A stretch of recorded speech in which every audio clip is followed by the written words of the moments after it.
Hello, ladies and gentlemen. This is Eddie Marcus here one more time for your pleasure, the spokesman and advocate for God. Today, I choose to talk to you on the subject matter, the right to vote versus the choice not to vote. Many times you've heard it said, what am I voting for? And that is a legitimate question. What am I voting for? The evils of the current political system stands out in conservatives, Republicans, and liberal Democrats. So much hate, they are willing to kill each other. It seems that through the actions of the president, his rhetoric, that he's championing civil war to protect his evil, corrupt choice of life. And his supporters seem to be just as he is. Now the Democrats, they are the same, but they just are not as hardcore.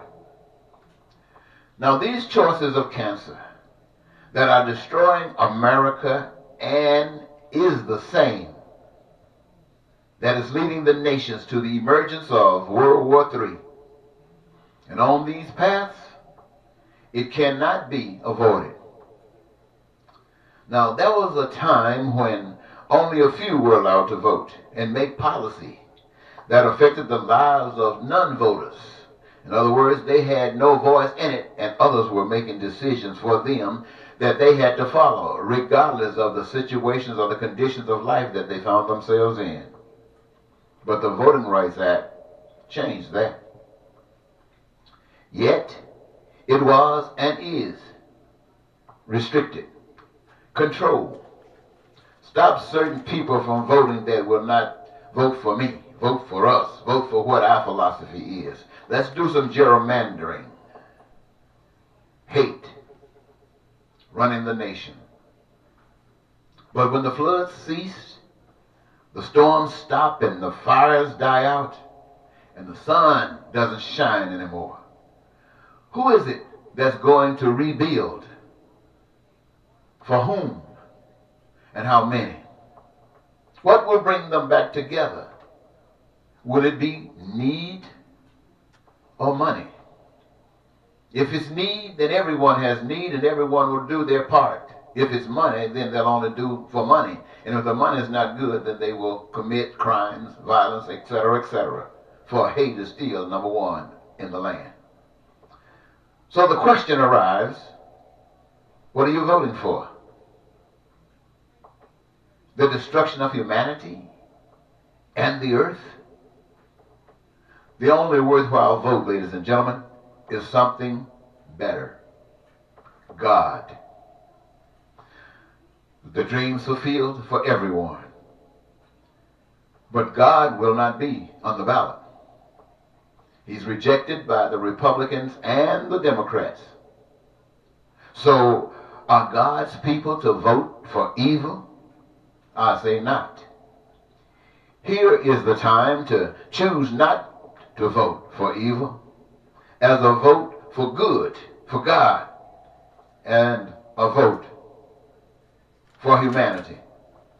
A no vote for good, for God, should outnumber the votes for evil of the political process, or at best cause them to include everyone to vote in gerrymandering, in the situation that they're throwing up and stumbling blocks to keep people from voting. Some will say this will only mess up the process, causing the one they voted for to lose. To wit, I say, perhaps this is God's way of separating the good, the godly, caring folk from selfish, egotistical, non-caring, destroying of humanity and the earth. At least they won't be voting for evil. And if God is going to help anyone,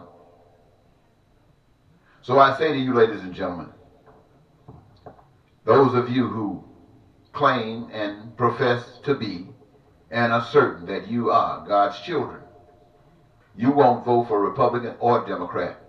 It will be a no vote for you constantly, because Democrats, Republicans, they all represent the same coin.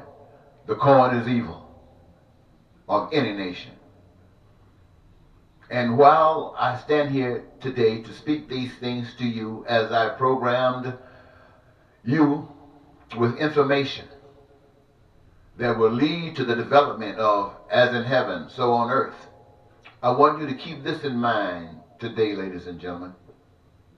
When you look at your President Donald Trump and his rhetoric, his lies, when you look at those that are supporting him, when you look at the Democrats and all of those who are coming forward saying they got something better, when the truth is they really don't have anything good enough for all of us, I ask you to do this. Forgive them. I know you want to get at them.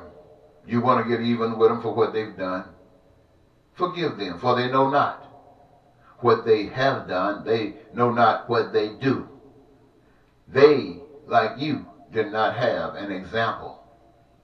So this is a charge to each of you to be an example to those who need mercy and give God the glory. Thank you